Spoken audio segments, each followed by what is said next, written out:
invitado al señor alcalde de la ciudad, Pedro Palacios, para este espacio. Lamentablemente no pudimos recibir una confirmación y aparentemente cerraremos el año sin poder dialogar sobre este tema directamente con el alcalde. Vamos a ver qué es lo que sucede la próxima semana.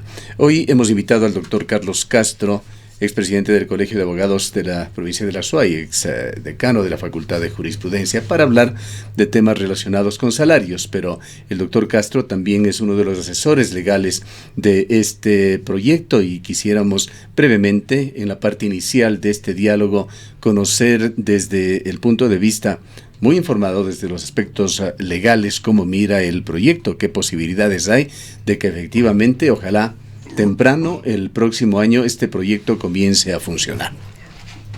Buenos días, Gustavo, gracias por la invitación. Un saludo a usted, a Rosanita, a sus familias, deseándoles que tengan una feliz Navidad, el mejor de los años, y también aprovecho para dar un saludo a la ciudadanía y enviarles también una feliz Navidad.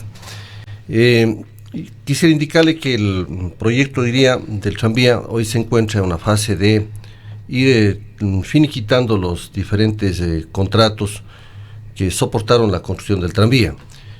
En el caso del consorcio presidido por CITA, actualmente estamos en un proceso de impugnación por la vía administrativa y judicial en torno al hecho de que este consorcio había planteado una acción de recepción de pleno derecho de el contrato y las obras respectivas.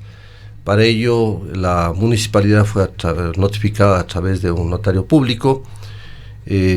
Para nuestro modo de entender, el acto de la recepción de pleno derecho no cumplió con los requisitos legales pertinentes y estamos en proceso de plantear una acción de impugnación respecto de esa notificación de recepción de pleno derecho de ese consorcio. A la vez, para aclarar un poquito más al público de qué se trata esto viene del rompimiento con CITA. Incluso el gobierno municipal o la unidad tranviaria aspira a que una indemnización tenga que pagar esta entidad CITA, este consorcio, por incumplimientos con respecto al tranvía, pero hasta donde conocemos, CITA a su vez ha interpuesto en Francia una medida cautelar para impedir la ejecución de garantías de fiel cumplimiento por este contrato. Efectivamente, la Municipalidad de Cuenca había venido sosteniendo que el consorcio CITA no había entregado las obras en su oportunidad, es decir, dentro del plazo previsto en el contrato, el plazo prorrogado, y por lo tanto procedió a establecer las respectivas multas contractuales. Como respuesta a esa circunstancia, el consorcio tomó el atajo administrativo de notificarle al GAD municipal del Cantón Cuenca con la recepción de pleno derecho, utilizando para ello, como señala la Ley Orgánica del Sistema Nacional de Contratación Pública, a un notario para que la municipalidad sea notificado. Ese acto de notificación surte el efecto de terminar como tal el contrato. En para que siga, por favor, usted mismo, doctor Castro, explicándonos, pero quizá vale la pena refrescar, porque es un contrato muy complejo, tortuoso, enredado. Es no un contrato, sino esta serie de contratos que implican el proyecto tranvía. ¿Qué empresas integran CITA? Bueno, es un consorcio, si mal no recuerdo, integrado por 4 empresas francesas que se unieron en lo que se llama un grupo momentáneo. Nosotros, para denominarles, simplemente hablamos del consorcio CITA, para realmente los nombres de francés y las siglas son largas, pero son como 3 o 4 empresas. Entre ellas el actor más conspicuo es Alstom. CITA, Alstom, Inneo y otra más. De manera que este consorcio de empresas es quien efectivamente plantea esta acción a través del notario. La municipalidad impugnó en la vía administrativa esa actuación del notario. Ahora lo vamos a hacer por la vía ante el Tribunal Contencioso Administrativo. Se planteará la respectiva acción, esa es la resolución que hasta el momento existe, y por otro lado se está afrontando una solicitud ante el presidente del Tribunal Comercial de París por parte de CITA, que plantea ante el presidente una medida cautelar para que se impida, se prohíba de que el banco francés Natixis también el banco francés Natixis se ha impedido de que efectivice la garantía bancaria, y también ha solicitado que la contragarantía que del banco Natixis al banco del Pichincha también no sea efectivizado.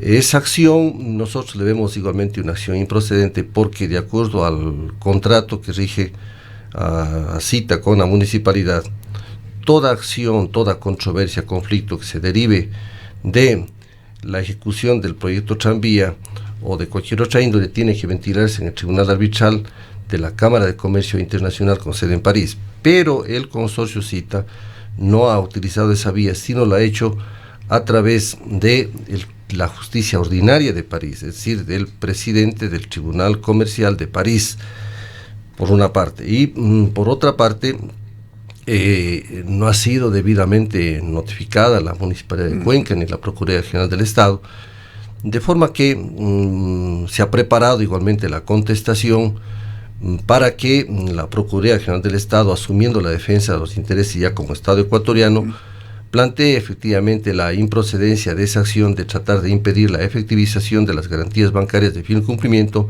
que ha solicitado el consorcio Cita, insisto, al presidente del tribunal. Garantías bancarias que llegan a qué valor, que podría traducirse también como el monto de la aspiración del consorcio Tranvía o de la ciudad de Cuenca de recuperar estas garantías. Bueno, como usted comprenderá, como ya ha avanzado, ¿no es cierto?, el proceso constructivo, no es por la totalidad del monto de las garantías, tampoco son estrictamente montos mayores, pero igual desde el punto de vista del interés público hay que defender cualquier centavo que perjudique a la ciudad. ¿Pero estaríamos hablando de qué cifra? Aproximadamente una garantía va por los 2 millones, la otra garantía va por 1,5 millones.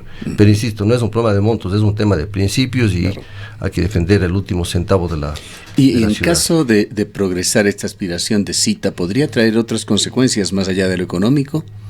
Que vayan a conspirar, seamos concretos, con respecto a la fecha de inicio de este servicio. Pues entenderíamos que esto tendría que ver con la entrega, recepción, no sé si provisional o ya definitiva del proyecto. No necesariamente esto va a afectar el tema ya de la acción material, de la puesta en marcha, en servicio comercial del proyecto Tranvía. Estos son temas que se seguirán ventilando en la justicia arbitral internacional. Quedaremos los abogados para afrontar todo lo que no se ha resuelto en la vía administrativa, en la vía judicial. Es decir, se van dejando las cuestiones para que se vayan solucionando en el ámbito arbitral, y eso ya quedará a defensa de la Procuraduría General del Estado, los abogados externos de la municipalidad, que tenemos un contrato que ya dura algunos años, y mientras tanto el proyecto del tranvía podrá seguir su marcha, ¿no? ¿Cuál es el incumplimiento de Alstom que se argumenta por parte del municipio? El incumplimiento fundamentalmente es de que no entregó todos los bienes detallados, ¿no es cierto?, en el respectivo contrato. Usted debe conocer, Gustavo, de que también en esto pues tiene que ver la Contraloría General del Estado.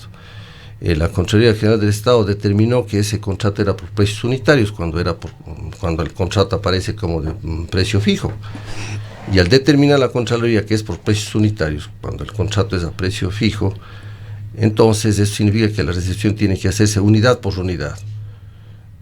Y eso significó dificultades en la recepción.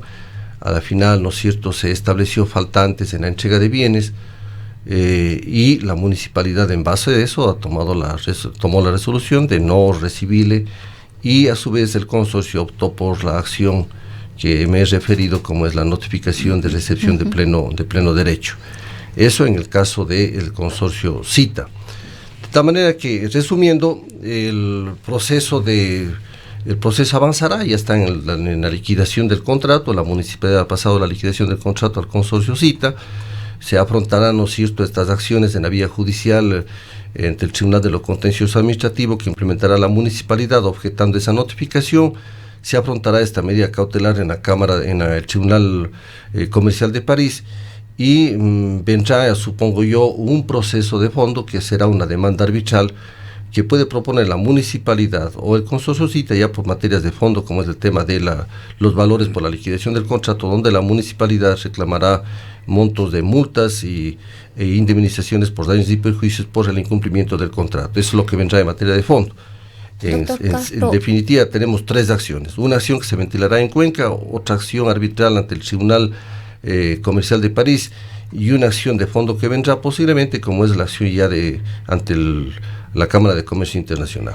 Doctor Castro, estas son acciones que ya han tomado su tiempo y seguramente tomarán un tiempo adicional importante que se vayan resolviendo estas distintas instancias. Lo que preocupa de alguna manera es qué efectos puede tener estos procesos ya en la puesta en operación del tranvía. No tiene nada que ver, es decir, esto puede ventilarse y seguirse ventilando en los ámbitos y en los aspectos que correspondan. Mientras tanto, el tema administrativo aquí por parte de la municipalidad debería continuar.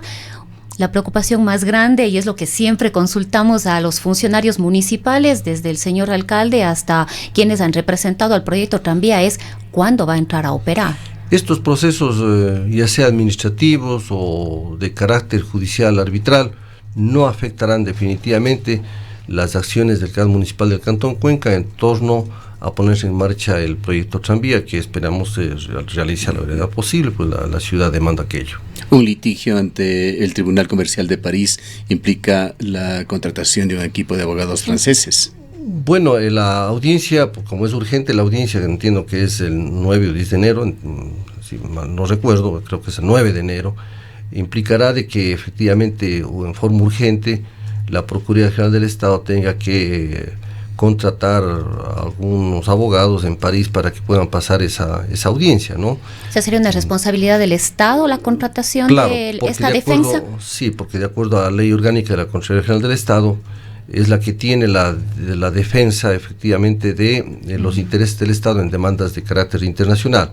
Por supuesto, tendrá que contar con el auxilio de todo el asesoramiento que desde acá se dé de parte de los abogados externos de la municipalidad, y efectivamente nosotros como abogados externos ya hemos enviado el proyecto de contestación a la Procuraduría General del Estado. La Procuraduría General del Estado, utilizando nuestro proyecto de contestación, trasladará a los abogados internacionales y ellos afrontarán esta audiencia. En esta audiencia lo que se pretenderá lograr es de que se revoque la medida de impedir que se efectivice la garantía bancaria otorgada por el Banco Natixis, y también que se revoque la orden de que el Banco Natixis no haga efectiva la contragarantía del Banco de Pichincha, porque hay una garantía en dólares, en euros, y una garantía en dólares. Una vez que eso se dé, el proceso podrá seguir y, insisto, estaría por miras ya un proceso de arbitral por el fondo de los temas de indemnización de daños y perjuicios que la municipalidad planteará, o en su defecto lo planteará también el consorcio. Hay otros conflictos, otros procesos legales que paralelamente se siguen ventilando en el municipio. Esto es importante para entender la complejidad del proyecto y también entender qué es y cómo está afrontando la actual administración este tema. Se han aclarado las cosas, por ejemplo, con el original fiscalizador de esta obra, con la empresa Artelia. Se han aclarado los asuntos con Casa Grande Motor, que fueron materia de varias denuncias aquí en la ciudad de Cuenca. ¿Se han ventilado todos los temas con el consorcio constructor original? Bien, vamos en orden. En lo que respecta al proceso arbitral con CRC, con el consorcio Cuatro Ríos de Cuenca, CCRC, ese conflicto está en Chile, ¿no? El arbitraje. Se dice que es en la Cámara de Comercio Internacional con sede en Chile, pero en realidad se ventila en el ciberespacio, ¿no? Definitivamente. En Chile, pues la audiencia, por ejemplo, que se dio no fue estrictamente en ninguna sede de la Cámara de Comercio, pues eso fue en un lugar aparte. La verdad es que el proceso sigue su marcha. El proceso arbitral, lo que se espera es en definitiva ya un laudo arbitral, porque ya se pasó la audiencia, las partes han dirigido los respectivos memoriales, lo que podríamos decir los alegatos, y entendemos que el laudo arbitral posiblemente estemos hablando de que por el mes de febrero, marzo, podría darse, ¿no es cierto?, ese laudo arbitral. Aquí sí hay indemnizaciones cuantiosas que están de por medio, aspiraciones de parte y parte. 30 millones de dólares. Un 10% aproximadamente del costo total del proyecto. Indemnizaciones grandes, esperamos que efectivamente el tribunal arbitral nos dé la razón. En la audiencia que se llevó a cabo en Santiago de Chile, de lo que estamos informados, fue una audiencia donde efectivamente nuestros peritos se lucieron con lujo de detalle, peritos cuencanos.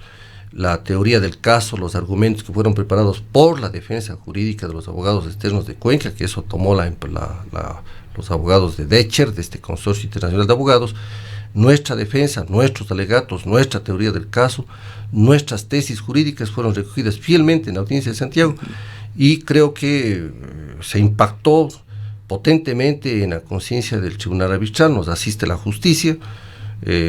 Hay pormenores que nosotros no podemos decir a través de los medios de comunicación por ciertas cláusulas que existen, pero en términos generales nuestros testigos, nuestros peritos se lucieron. La defensa jurídica fue absolutamente contundente. Hay casos que la municipalidad también ciertas cuestiones delicadas ha denunciado ante el Tribunal Arbitral, y esperemos que efectivamente la justicia nos asista, sea justicia con Cuenca, de esta acción que al menos yo en lo personal he calificado siempre como una actitud neocolonial de esta empresa que vino, abandonó los trabajos, se burló de nuestra ciudad y se largó. Así de simple. Y esperamos que ahora la justicia internacional nos dé la razón. Eso en el caso del CCRC. De CCRC. En el caso de Artelia tiene una demanda arbitral que está en marcha en este momento, igualmente en la Cámara de Comercio Internacional de París, y Artelia demanda por la mayor permanencia en su acción de gerencia y fiscalización.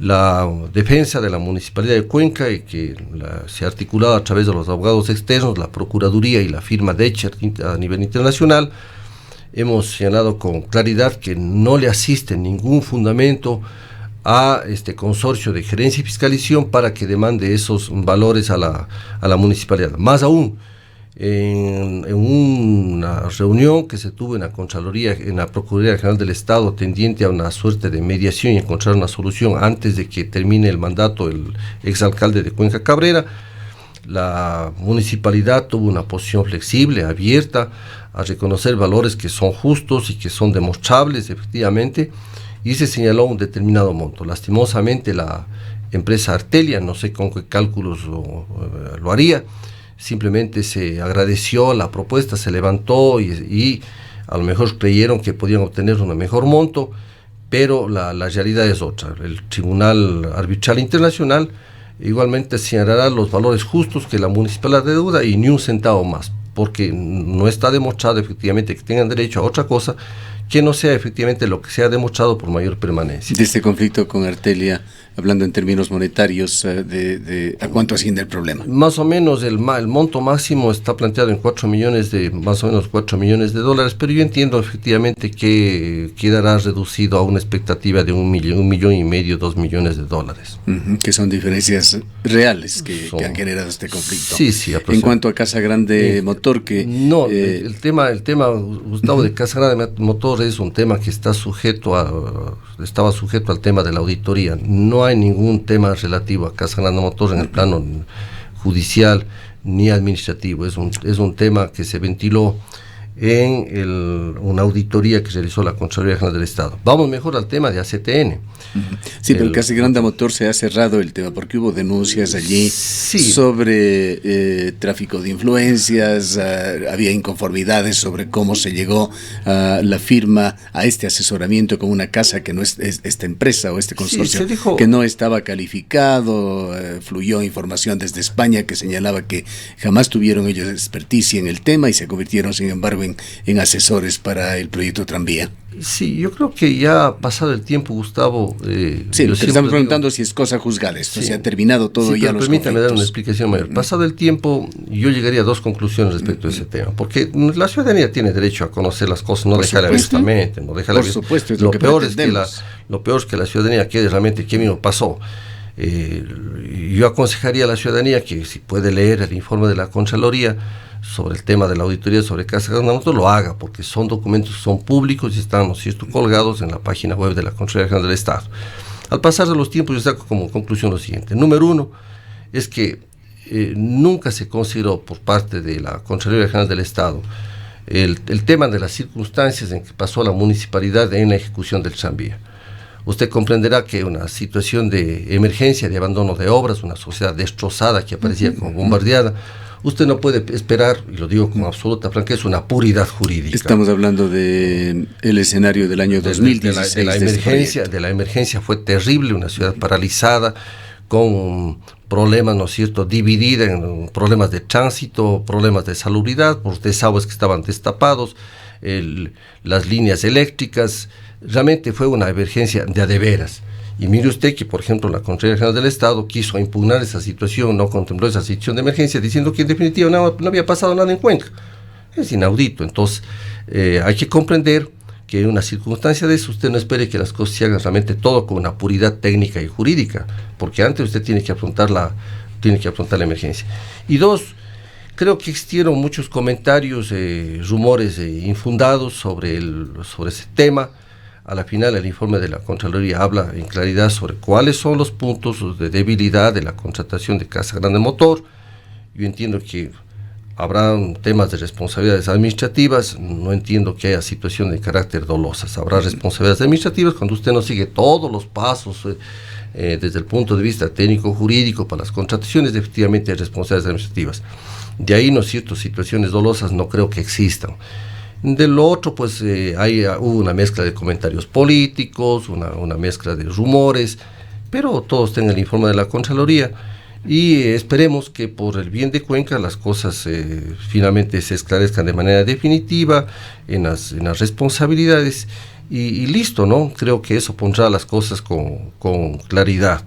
Lo demás me parece a mí que en el tema de tranvía no han dejado de existir miramientos políticos. Sepa, Gustavo, usted una cosa, que todas las declaraciones que se efectuaron por parte del ex alcalde Granda, todas las declaraciones por la prensa, por la radio, la televisión, efectuadas se han utilizado por parte del consorcio CRC. El informe de Contraloría ha sido utilizado por CRC. Mucho ojo a lo que estoy diciendo. Y eso, ya después... ¿Sugiere usted que los actores que concibieron, que llevaron adelante el proyecto, al final se convierten en detractores? Con el paso del tiempo, por Gustavo, sus declaraciones. Con el paso del tiempo, Gustavo, esto hablaremos. Lo único que le digo es que todas las declaraciones se han sido utilizadas. El informe de la Contraloría ha sido utilizado por CCRC. Yo no quiero hablar más de este tema, dejemos que pase el tiempo, Gustavo, saquen sus conclusiones, pero así son los hechos. Entonces, definitivamente la municipalidad ha tenido que afrontar no solamente el tema del arbitraje con CCRC, ha tenido que afrontar temas que tienen que ver con la Contraloría General del Estado, que recuerde usted que el primer informe efectivamente no dijo nada de los contratos, se insistió en que se haga un informe integral, no se hizo. El Consejo de Participación Ciudadana también la Comisión Ciudadana Anticorrupción, organización a la cual usted es cercano, no sé si es parte directamente, doctor Castro, ellos han señalado de que esto no está soterrado, de que hay una acción ante la Fiscalía que eventualmente llevaría a una nueva fiscalización de la primera etapa de los contratos del tranvía. Recuerde usted, Gustavo, sí, así es, pero recuerde usted, Gustavo, que el Consejo de Participación Ciudadana y Control Social, presidido por el doctor Trujillo, solicitó, ¿no es cierto?, que se haga una auditoría de carácter integral. Antes de eso, el exalcalde de la ciudad, conjuntamente con el procurador síndico, el doctor Juan Fernando Ramírez, hicieron una denuncia. Esa denuncia se tardó en el trámite, luego finalmente la Fiscalía dio paso a que se haga una auditoría integral. Denuncia que fue no solo a la Fiscalía, otros organismos del Estado. La Contraloría no hizo caso a la Fiscalía para hacer ese examen integral, y en vez de que la Fiscalía interponga las acciones, sancione ese hecho, esa omisión de la Contraloría, simplemente el fiscal dijo que como no se ha hecho el informe de la Contraloría, en definitiva no hay fundamento para seguir el proceso. Y se suma aquí un peso político fundamental, que es el del presidente de la República, que me parece, no sé si son 3 o 4 ocasiones ha dicho que no quiere saber del pasado del tranvía. Claro, si el presidente de la República le dice a usted que echemos tierra en el pasado, entonces usted sabe, una declaración de esa naturaleza quiere decir nada ha pasado aquí, que todo quede, ¿no es cierto?, en la impunidad. De forma, Gustavo, que la situación ha sido difícil, se ha tenido que afrontar en múltiples frentes la defensa de la... Ha descrito usted la complejidad de este proyecto. Para salirnos de esto, porque si queremos hablar del otro tema, posiblemente lo haremos luego de una pausa comercial, pues nos hemos dilatado, doctor Castro. Sí, quisiera ir al último y al más reciente contrato, el de Metro Tenerife. Metro Tenerife fue contratado por el municipio de Cuenca para ejecutar parte del acompañamiento en la preoperación del tranvía, en la puesta en marcha, en las pruebas que se hicieron en la ciudad de Cuenca, pero finalmente se convirtió en la entidad que dará el mantenimiento, ocupando ese espacio que se preveía iba a ser de Alstom por su know-how, por ese nexo indisoluble que tiene con todo el manejo tecnológico de esta operación. Coméntenos sobre este contrato. Metro Tenerife, me parece, no sé si ha cambiado su razón social, ya no es Metro Tenerife, le hemos escuchado algún otro nombre similar, pero más allá de esto, es esta compañía española de Tenerife la que estará en el mantenimiento del tranvía. Esto ha generado algunas dudas, precisamente por el ámbito de conocimiento, por el know-how en este tema. Las palabras han sido tranquilizadoras por parte del municipio y de la directora de esta operación municipal, pero sería importante conocer su punto de vista sobre el último y más reciente contrato del municipio. La verdad, Gustavo, sobre esos intríngulis íntimos, administrativos, de las relaciones, de contrataciones, los abogados externos no tenemos conocimiento. A los abogados externos, no llega a su ámbito por allá. A los abogados externos se nos llama cuando ya tenemos que sofocar algunos fuegos, pero decisiones administrativas, nosotros no entramos en las decisiones administrativas. Deberíamos ser consultados previamente a la toma de resoluciones. Como acciones preventivas de lo que puede venir. Eso generalmente no sucede. En la práctica común, los abogados somos llamados a asesorar ya cuando los hechos están consumados. Entonces, esos hechos consumados no conozco bien. Lo único que conozco es que no llegó a feliz término la contratación para que Alstom preste, ¿no es cierto?, el servicio de mantenimiento. ¿Qué es en realidad mantenimiento? Y tiene mucho que ver con la operación también. Claro, eso es un tema, no es mantenimiento solamente para que la ciudadanía comprenda, no es solamente el tipo de aceitado, engrasado, cosa por el estilo, sino es el problema también de la provisión de repuestos, ¿no? Si el tranvía tiene un accidente o lo que sea y necesita repuestos urgentes, todo eso. El manejo logístico global de la operación. Claro, y por allí la municipalidad no llegó al acuerdo, ¿no es cierto?, de sus valores. Luego entiendo que ha optado por otro mecanismo de afrontar el mantenimiento con el asesoramiento de Tenerife. Hay que esperar que simplemente les vaya bien en esa situación. Entiendo que la municipalidad no quiso firmar el contrato con Alstom por ahorros de recursos, y eso me parece bien. Lo que pasa que al final ha trascendido que el contrato con Metro Tenerife, como se llama en este momento, no es muy diferente cuantitativamente a lo que era la aspiración de Alstom.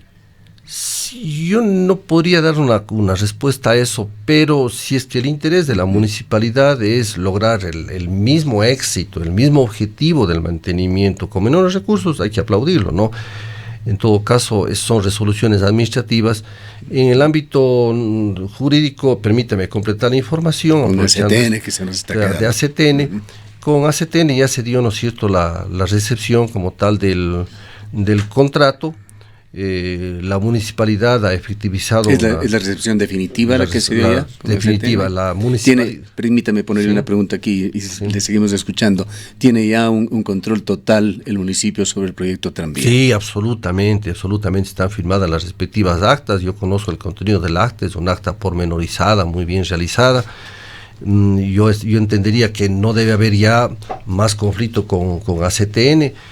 Por supuesto, no hay cómo meterse en las decisiones de ese consorcio. Si ACTN Tranvía va a tener que plantear una demanda arbitral, igualmente la municipalidad tendrá que afrontar, pero lo que yo veo efectivamente es que esa recepción se ha dado y esperaríamos que ya no haya más conflicto, ¿no? Y que si de haber alguna cosa más se pueda optar por una vía de mediación, alguna solución para que no tengamos un montón de conflictos arbitrales pendientes. Pero en todo caso, si no le entendemos mal, doctor Castro, de todos estos conflictos que se están ventilando con las distintas partes, con el municipio de Cuenca, no hay ninguno de ellos que pueda ser un óbice para la decisión administrativa de empezar a dar el servicio a la ciudadanía. Absolutamente, ya la municipalidad rato tienen las manos libres para ir avanzando en las acciones, las decisiones para poner en marcha el tranvía. Así es. Lo otro quedará ya para la resolución de los tribunales arbitrales y de los jueces. ¿Algo más que agregar sobre este proyecto?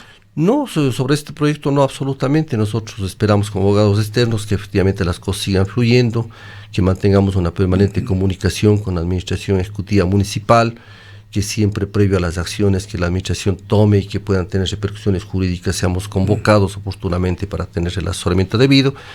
Y creo que hasta el momento pues hemos tenido una muy buena relación con la unidad ejecutora del tranvía. Nos han llamado, no fuimos llamados por supuesto a la audiencia de Chile, pero después entiendo que se comprendió que nosotros no éramos abogados externos de ningún alcalde, sino de la institución municipal. Y si los procesos no se acaban y continúa otro alcalde, pues ahí estaremos. Las instituciones son las que perduran. Entiendo, y con esto concluimos, doctor Castro, de que se emitieron glosas por el servicio que el equipo de abogados daba al municipio. ¿Cómo ha quedado ese tema? Sí, mire, son unos temas igualmente políticos. Realmente fue tremendo, porque el primer golpe que se quiso dar, ¿no es cierto?, extrañamente a la municipalidad fue quitarle los abogados externos, ¿no? Fue una acción austera, fea, terrible. ¿Quiénes lo dieron? ¿Quiénes estaban por detrás? Pero permítanme explicarle a la ciudadanía lo tremendo que fue. Cuando recién firmamos el contrato, a los pocos meses de la firma del contrato, se dijo que no habíamos cumplido el contrato. ¿Se imagina esa tamaña grosería que se planteó? Una tamaña grosería, una cuestión realmente infundada. Es decir, usted firma un contrato por 2 años y donde inclusive hay una cláusula que dice que si en 2 años no se terminan las controversias, seguirá usted defendiendo. Resulta que la Contraloría audita, ¿no es cierto?, por escasos meses, creo que 4 o 5 meses, el tema de la contratación de los abogados, y a esos pocos meses dice que no hemos cumplido el contrato. Es una barbaridad. Y nos han tenido pues que nos han puesto en el plano de tener que afrontar. Le insisto, ¿quién o quiénes están detrás de estas acciones? Ay, usted, las manos invisibles del poder político, ¿no? Es así, los intereses políticos de querer poner cortapisas, obstáculos, que las cosas no se terminen. Ahí se habría que decir, como los viejos jueces romanos, ¿a quién beneficia el crimen? ¿A quién beneficia el crimen? Es decir, ¿a quién beneficia esas acciones? Pues lo que hemos hecho nosotros es defendernos en derecho. Hemos mandado abundante documentación y hasta ahora, la prueba es que hasta ahora estamos asesorando. Imagínese usted que la Contraloría sostenga que no teníamos derechos honorarios, entonces hemos asesorado gratuitamente durante ¿cuántos años? Bien. No. Ponemos punto final a este tema. No vamos a quedarnos sin su valiosa opinión sobre el tema laboral. Vamos en la continuación de este diálogo con el doctor Carlos Castro, un abogado de larga trayectoria, expresidente del Colegio de Abogados de la SUAY, a conversar sobre el estado de situación laboral en el país. Una situación nuevamente sin duda compleja. Un Consejo Nacional de Trabajo que tiene que resolver sobre el salario básico unificado, salario mínimo en Ecuador, que viene ya discutiendo el tema por algunos días. Lo ha postergado para reiniciar nuevamente el próximo viernes, luego de la Navidad, pero en el que no se perfilan acuerdos, más bien enormes diferencias. Los representantes laborales piden que no se sube el salario mínimo vital o se suba en una cifra mínima que podría ser de $1 a $4, es la propuesta empresarial. Y por otra parte, la de los trabajadores con aspiraciones que llegan a su punto más alto a un 25% de incremento en el salario mínimo vital, es decir, $98 mensuales. En la mitad, un 60 a 65% de ecuatorianos subocupados, que no tienen otras consecuencias, sino que el hecho de que existan más o menos plazas de trabajo en Ecuador para este enorme sector de trabajadores ecuatorianos. La opinión calificada del doctor Castro. Gracias, Gustavo, por la pregunta. Yo creo que partamos del hecho de que los trabajadores han sido los más golpeados con este modelo neoliberal que no se ha iniciado con el presidente Moreno, ya se inició en el régimen de Correa, y en el mundo entero los obreros, los trabajadores, los que tienen ingresos fijos menores son los más golpeados por un régimen neoliberal que efectivamente golpea a las economías más débiles. Eso de partida. Ahora, el otro tema es que no hay cómo desconocer que estamos en una franca crisis fiscal y un estancamiento económico. Eso es la realidad. Y me parece que el pecado tremendo de este país es de que no se dialogue con sinceridad. Nadie quiere dialogar con sinceridad en este país. Nadie. Y tampoco se quiere hacer ciertos sacrificios. A mí me parece que el sector empresarial, sobre todo el sector empresarial más pudiente en el país, debería hacer un sacrificio, no solamente por los trabajadores, sino también frente al Estado. Y no veo esas situaciones, Dicen que los intereses económicos tienen otras motivaciones, en fin, pero no veo esa situación. Del lado también veo de los trabajadores que hay circunstancias donde se debe dialogar. Esto está ligado al tema, Gustavo, de la famosa flexibilización y las reformas laborales. Para tener un telón de fondo, porque si no, no se entiende el tema del alza salarial. A ver, el capitalismo de hoy no es el capitalismo de ayer, ha cambiado, definitivamente. Hay realidades, así como el socialismo de ayer no es el de hoy. No es el de hoy, ni será el mismo el de mañana, posiblemente en el uno y otro caso. Ahora bien, el tema es que hay nuevas realidades económicas que demandan nuevas relaciones jurídicas. Y los trabajadores tienen que reconocer que sí es necesario nuevas modalidades de contratos de trabajo. Así de simple, sin que esto se afecte sus derechos. Pero, por ejemplo, Gustavo, le voy a poner un caso para que entienda la ciudadanía. Hay personas que pueden trabajar 1 hora, 2 o 3, o 2 horas y media, media hora. ¿Por qué no posibilitar esa situación? Pero hoy, ¿quiénes? Pero eso es un tema tabú para los trabajadores. Es que ellos no quieren, esto es para los trabajadores un sinónimo de precarización laboral. Y aquí es donde viene y toma importancia, doctor Castro, ese otro sector no representado. Créanos que hemos tratado de buscar un actor representativo con conocimiento de causa, con amplitud para analizar el tema de los subocupados en Ecuador y de los desempleados. Y es muy difícil. La discusión se polariza entre empresarios y trabajadores formales, pero esa gran masa de trabajadores ecuatorianos no está en ninguno de los dos lados, realmente queda en el centro, en la informalidad en Ecuador. Claro, lo que sucede es que, reconociendo estas realidades, los trabajadores deberían permitir nuevas modalidades de trabajo o tipos de nueva contratación. Que podría, de alguna manera, ayudar al sector que le estoy mencionando. Exactamente, que es un sector que está en la desocupación, en la subocupación, que quiere, ¿no es cierto?, emplearse, que quiere tener trabajo, pero a su vez quienes pueden, ¿no es cierto?, contratarles se inhiben por el tema de esta suerte de rigurosidad. No hablemos de inflexibilidad laboral, de rigurosidad, de contratos laborales que no les permiten, ¿no es cierto?, que no permiten nuevas modalidades. Entonces es un tema que hay que reconocerlo. Los trabajadores deberían realmente, organizados o no, deberían reconocer esta situación y abrirse a que se den nuevas modalidades o tipos de contratos de trabajo. Me parece que es lo uno. Lo otro, los empresarios a su vez no deben querer aprovechar esta situación para precarizar relaciones laborales o querer tocar derechos que los trabajadores tienen asentado. Por ejemplo, no querer, ¿no es cierto?, aprovecharse, querer extender la jornada laboral sin el pago respectivo y lo que es el pago de las horas suplementarias extraordinarias. Son temas que los trabajadores no van a dejarlo, y eso por mandato constitucional, porque significaría regresión de derechos. Es decir, es un esfuerzo en vano de los empresarios del país de eso. Lo que debe incluso más bien tratarse más fecundamente en el país son estos otros temas, ¿no?, que miran a estas nuevas modalidades o tipos de contratación. Hay un tema que no es posible discutir en el país, pero que igualmente en las realidades actuales demandaría. Mire, Gustavo, cuando era alumno de la universidad, a mí mi profesor de Derecho Laboral me dijo que el contrato por horas era absolutamente negativo, y era un contexto determinado que me enseñó así. Y todo el mundo, ¿no es cierto?, seguíamos el hecho de que el contrato por horas significa precarización. Era un prejuicio en el sentido de la palabra. Es que era en determinado contexto. Hoy realmente es una realidad innegable, pero constitucionalmente está prohibido la contratación por horas. Sin embargo, usted tiene, ¿no es cierto?, unas instituciones en el Código del Trabajo, unas reformas raras que se dieron en la época del correísmo como la jornada de trabajo a tiempo parcial, en donde de alguna manera permite aquello. Dan cabida. Pero en la realidad, Gustavo, se dan situaciones también de hecho, y ¿por qué no recogerlas en el derecho? Si usted contrata a una persona por media jornada o por horas, tienen que pagarle proporcionalmente todo lo que eso signifique, y no ha violado absolutamente nada. Entonces, hay cosas que son tabús o mitos y que hay que efectivamente dialogarse y ponerse las cosas en el tapete. Pero yo veo que hay unos chips cerrados, tanto en un lado como en el otro lado, y no se contemplan efectivamente estas realidades. Creo que se quiere aprovechar la reforma laboral para golpear más a los trabajadores. Cuando a usted le dice, por ejemplo, no somos competitivos, dice, he escuchado a muchos economistas por estos mismos medios de comunicación decir, no somos competitivos, para ser competitivos vamos a disminuir salarios o vamos a alargar la jornada de trabajo, menoscabando los derechos laborales. Es decir, la flexibilización para golpear a los trabajadores es para ser competitivos.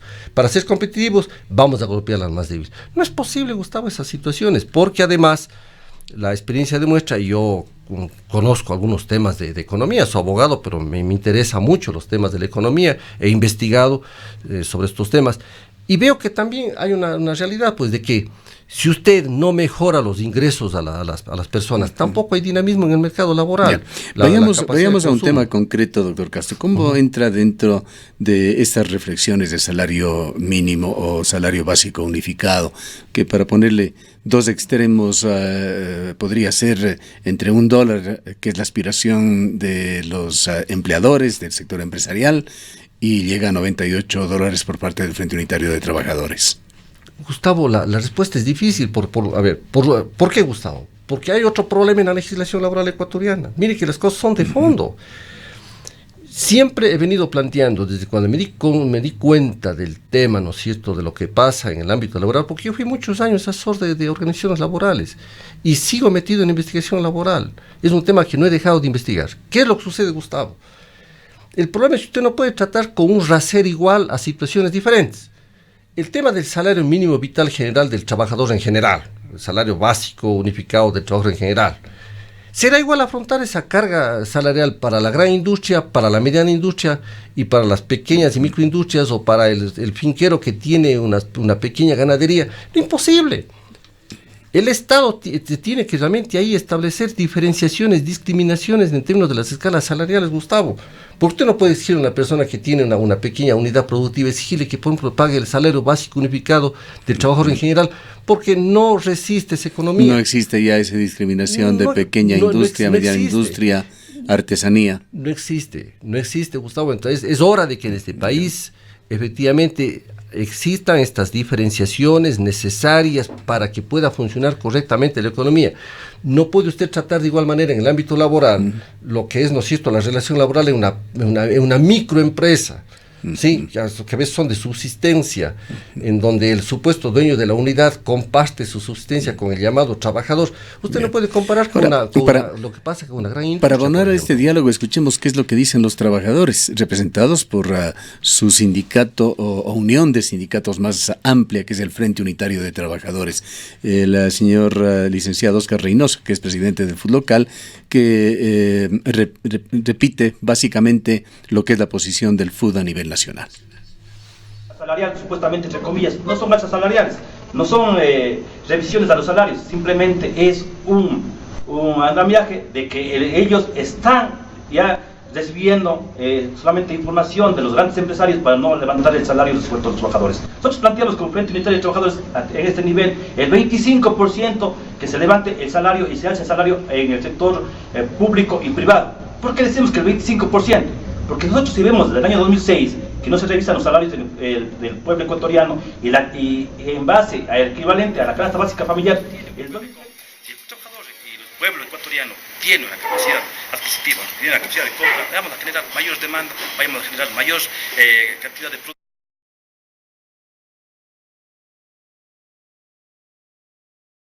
Y la precarización laboral no van a crear más puestos de trabajo, van a precarizar más y van a tener más desempleados en las calles, aumentando ya el índice, las tasas de desempleo a nivel de país. Entonces, en esto vamos trabajando, vamos viendo. Y también dijimos al gobierno que también, si es que no hace caso las medidas económicas neoliberales, el Fondo Monetario Internacional sigue tendiendo en extractivismo, sigue tendiendo en romper la economía popular del pueblo. Estaremos nuevamente en 2020 en las calles. En febrero y marzo estamos ya pendientes.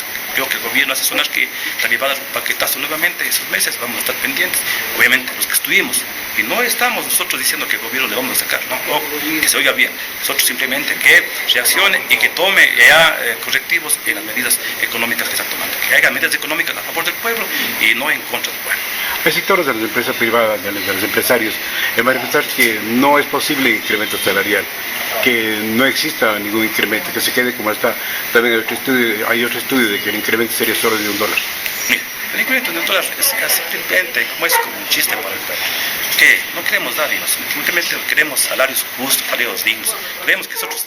Para resumir, la posición del licenciado Reynoso es que es una burla la propuesta del sector empresarial de pretender elevar $1 el salario mínimo vital. Habla de 25% de alza, $98 mensuales, y argumenta con un criterio que nosotros lo entendemos desde el punto de vista de la economía liberal. Dice, esto permitirá tener más dinero por parte de los trabajadores, más dinero en el mercado, lo cual dinamizará la economía. Son los principales argumentos que presenta el licenciado Reynoso. Bueno, razón no le falta para decir que con mejores ingresos efectivamente hay más consumo y más demanda. Todo a la final, ¿no es cierto?, dentro del sistema es un tema de oferta y demanda y de realización de lo que se produce. Así es. Es economía neoliberal. Yo diría que inclusive en este punto ni siquiera es principio dentro del propio sistema capitalista, ¿no? Recuerde usted que, que el neoliberalismo, el intervencionismo son formas para hacer que funcione de mejor manera el propio sistema mercantil capitalista. En ese sentido son políticas y medidas para necesitar y para que funcione bien el sistema. Sí. Pongámoslo como estrategias relacionadas con la oferta y la demanda. Claro, exactamente. El tema también, ¿quiénes están negociando por parte de los empresarios? Entonces, así como usted decía, no están, ¿no es cierto?, representados totalmente por los trabajadores, estos sectores subocupados, desocupados que aspiran al trabajo. Yo diría, ¿y quiénes representan al sector empresarial? Son los sectores monopólicos, los más pudientes también, ¿no? Y mire usted que ellos tienen una posición intransigente. Creo que el tema, Gustavo, se solucionará en este país en gran parte si es que vamos a tener que realizar escalas de remuneraciones y tratar de manera diferenciada. Por ejemplo, le digo, yo soy partidario de que se haga esa escala para proteger inclusive la pequeña economía e inclusive que el Estado pueda subsidiar el seguro social en unidades pequeñas. Porque es otra visión de la economía. La visión empresarial neoliberal es el tema de solucionar, ¿no es cierto?, por la vía de favorecer la acumulación de los sectores de altos ingresos para que se derrame en definitiva el vaso de las bondades. La otra visión, ¿no es cierto?, es fortalecer lo que se llama la economía de los pequeños, medianos productores, microempresarios. Y eso le pregunto, doctor Castro, ¿no existe, sin embargo, una sectorización en lo que se refiere a salarios mínimos para diferentes tipos de actividades en Ecuador? ¿No persiste esta clasificación? No existe, Gustavo, una clasificación que atiende estas situaciones que estamos conversando. Porque usted no puede tratar con el mismo rasero el tema salarial para los pequeños productores, microproductores, pequeños empresarios. No puede tratar con el mismo rasero que para la gran empresa. Eso hay que partir. Esta es una realidad y creo que los trabajadores también tendrían que admitir esta realidad. Pero este tema no lo va a resolver el Consejo Nacional de Salarios, no, por eso digo que está actuando ahora. Ellos tienen que tomar una decisión ya antes del 31. No, por eso digo que el tema es de fondo. Porque, Gustavo, veámoslo desde otro lado. Los procesos que miden con rasero igual salarial a todas las empresas llevan a la quiebra de las empresas pequeñas, medianas y microempresas. ¿Y eso qué favorece? Procesos de monopolización. Recuerde usted que algún bondadoso en este país, cuando pasamos al régimen constitucional, ¿sí?, por allá por la década de 1980, se planteó dos hechos significativos: disminución de la jornada laboral y alza del salario al doble. Recuerde usted. ¿Qué pasó con ese proceso, Gustavo? No es que era magnánimamente, ¿no es cierto?, alguien ahí planteó en la asamblea, en el Congreso de esa época. El proceso terminó con la gran monopolización económica porque se arruinaron las pequeñas, medianas y microempresas. Entonces los trabajadores tienen que pensar también en estas situaciones. Sí, hay que tener una mirada profunda de las cosas. Ya pasó, ¿no es cierto?, la época en solamente mirar el tema del salario, sino mirar el contexto de la economía. ¿A quién favorece un proceso que se trate de manera igual a las empresas? Siendo un tema que trasciende el accionar de este consejo que está reuniéndose y que lo hará el próximo viernes, lo que nos llevaría a pensar, doctor Castro, es que el desenlace va a ser algo similar a lo que sucede todos los años, que no se llegue a ningún acuerdo, que sea el Ejecutivo quien tenga que señalar esa cifra. Sí, esa es la trampa, ¿no es cierto? El representante de los empleadores, de los trabajadores, no hay acuerdo y dirime el gobierno. ¿Quién es el gobierno? El señor gobierno es de los empresarios. Hay que decir las cosas con claridad. Claro, el gobierno se va a cubrir en algo las espaldas, subiendo, no quedando, ¿no es cierto?, en $1, sino subirá, qué sé yo, $5 o $6, ¿no? Yo entiendo que así sucederá, pero hay que sincerar las cosas, Gustavo, en este país. Hay que sincerar las cosas de lado a lado. Lo que pasó en el país en el mes de octubre no es poca cosa. No se asumen las lecciones, Gustavo, y créase que por esa línea... Hay una encuesta que la mencionábamos el día de hoy. Una gran mayoría de los ecuatorianos, es una encuesta, consideran que el hecho más importante del año fueron las manifestaciones y el paro nacional de octubre. Y no se interpretó correctamente el tema. De un lado el gobierno queriendo achacar todo, ¿no es cierto?, a la conspiración internacional. Eso es una barbaridad. Y de otro lado, creo que es necesario hacer una autocrítica de parte de la CONAIE. No aprovechó el momento para negociar cosas fundamentales, en vez de plantearnos un programa económico tan grande que luego plantearon en el Parlamento de los Pueblos. Tenía que negociar cosas concretas, aprovechando el momento justamente, y no se lo hizo. Entre esas cosas, por ejemplo, Gustavo, tuvo ausente el tema de la extracción minera en páramos, fuentes de agua y humedales. Eso quedó al margen. Ahora, como esto no se va a solucionar, Gustavo, la crisis del país no se va a solucionar. Va a heredar el nuevo gobierno. Y el nuevo gobierno se vislumbra un 2020 conflictivo. Tendrá posiblemente que tomar medidas drásticas, brutales.